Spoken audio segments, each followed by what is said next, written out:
Mrs. Tubbs' respiratory status begins to deteriorate on the BiPAP, and I believe her respiratory failure is worsening.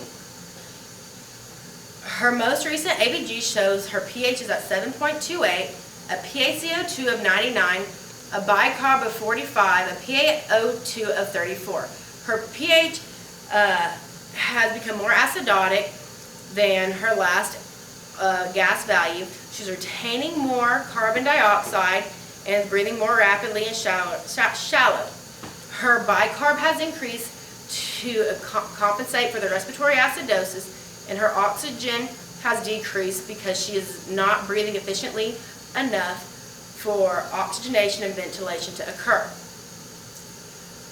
The changes I have witnessed while performing my patient assessment is she is breathing tachypnic. Her heart rate has increased. She has become diaphoretic and cyanotic, and her heart rate has also increased, and her SpO2 has decreased. The deciding factors to whether or not to call a rapid response for Mrs. Tubbs in the future is the desaturation of her oxygen saturation to below 88% and not coming up no matter what we've tried to do to correct the situation. Also, another deciding factor is her ABG values, and if they're in a critical range, and if they keep worsening over the day or a period of time. Also, the deterioration of her condition, which she is there. So I think it's time about time to call her rapid response. Okay. I have initiated a rapid response to Mrs. Tubbs' room.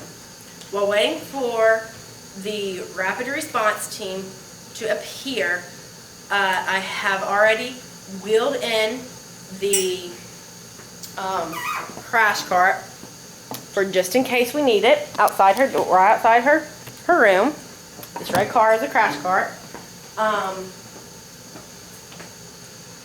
I have increased her oxygen to 100%.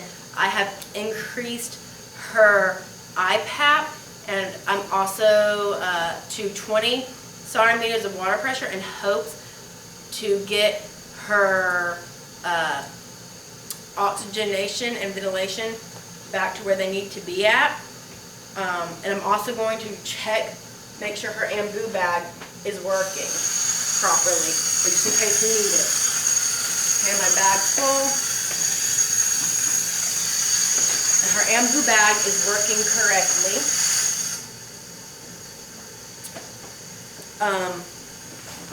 Mrs. Tubbs, can you please breathe slow and deeply for me? Try and take nice, slow, deep breaths. I'm going to instruct Mrs. Tubbs to take slow, deep breaths to try to help with her situation.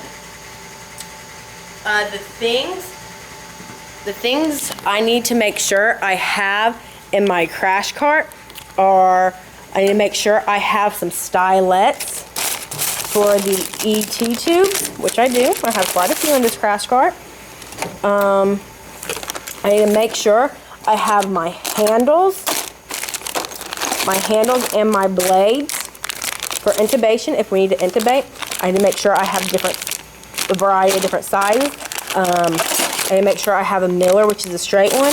And I need to make sure I also have some Macintoshes, which are the curved ones. I do have a Macintosh right there.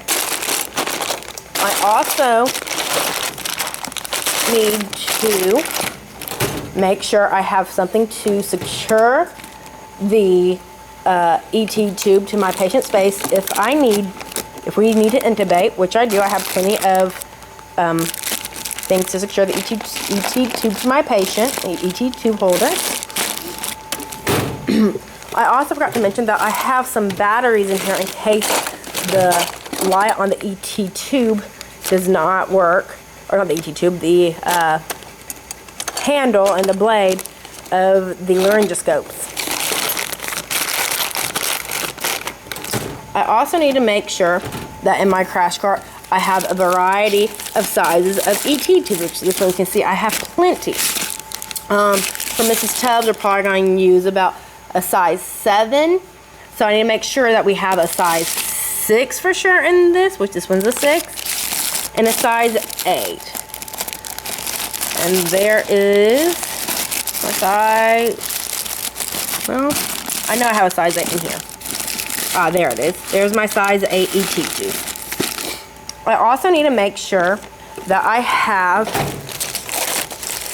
a 10 milliliter syringe to inflate the cup on the ET tube for if we need to intubate.